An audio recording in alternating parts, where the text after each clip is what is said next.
Hello and welcome back to Calero Academy. Today we will be outlining how to find the limit of two areas. So, our two areas are here, A and B, where A is the shaded part and B is the dotted part. So what we want to find is the limit as theta goes to 0 of A on B. And as you can see, that's undefined if we try to plug in 0 immediately, because A goes to 0 and B goes to 0.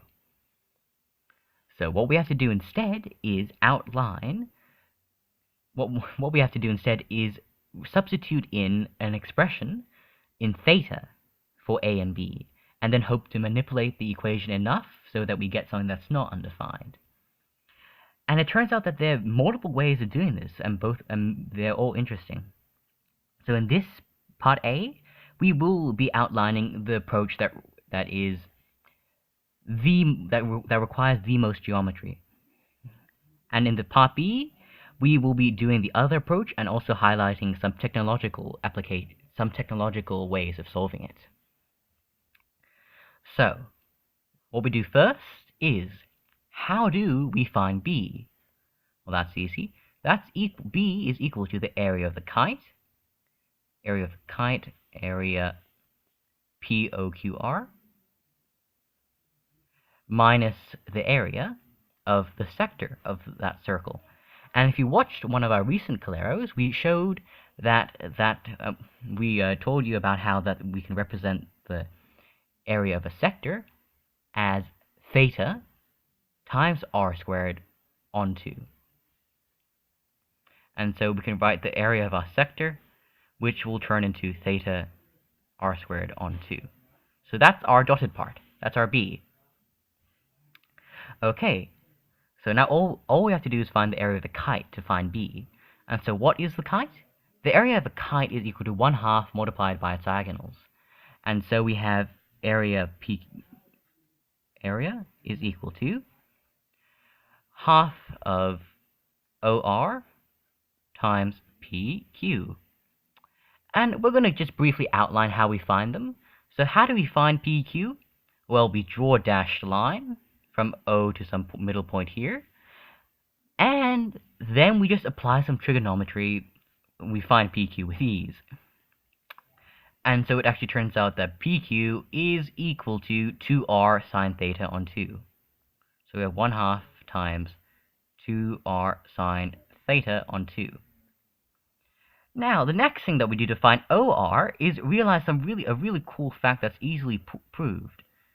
That when this point goes and so look, PR and QR are tangents, and we can see that they are tangents to a circle, where OPQ is just a sector of a circle.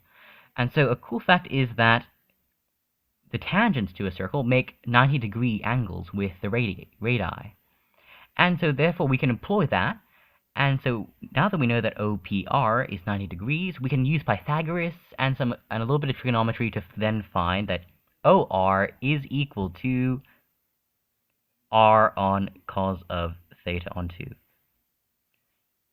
And that is equal to R squared times tan of theta on 2. Okay, so we have that. Now, so we have B, and B is therefore equal to r squared tan theta on 2 minus theta r squared on 2. Now, what is A?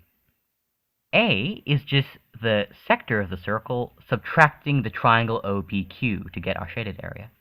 And so we have area of that A is equal to theta r squared on 2, which is the area of our sector, subtracting the area of the triangle OPQ. And also, you can get that very easily by realizing where the r's are, and I will leave that to our Calero students to find that the area of this is equal to r squared sine theta on 2 times cos theta on 2. And now with that in hand, we can write our limit as theta goes to 0, of A over B is equal to the limit as theta goes to 0 of theta r squared on 2 minus r squared sine theta on 2 cos theta on 2 all over r squared tan theta on 2 minus theta r squared on 2. And now what we do now to find this, because if you plug in theta is equal to 0, you still get 0 here. What you do is you use L'Hopital's rule, which says just take the derivative of the numerator and then the denominator, and that will still be the same limit. And once you do that, what you have to do that 3 times. But the trick is, whenever you see a secant squared theta, so for example, later in a few steps, you will have that this is equal to, once you cancel out the r squareds, divide everything by r squared, when you take the derivative, you will have that the limit is 1 minus cos theta, very easy, over secant squared theta on 2 minus 1. And secant is just equal to 1 over cos. And a special rule is that secant squared theta is just equal to 1 plus tan squared theta.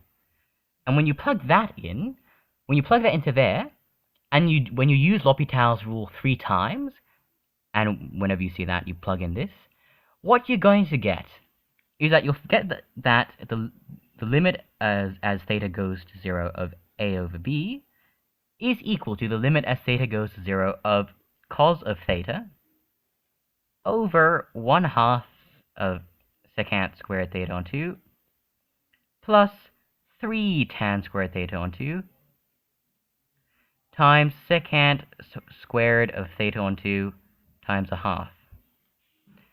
And now you can plug theta is equal to 0 in there. And that gets the numerator to be equal to 1 over 0. This is all turns to 0, but this secant goes to 1 as theta goes to 0. And therefore we have 1 over 1/2, and therefore our answer is 2. And so, having outlined this approach, we can now leave this and say that this ends this video, part A. So thank you for watching, and we hope that you come back for more. If you have any questions, just put it in the comment section, and if you want us to make a video of anything, just put it in the comment section too. So thank you again for watching this video, and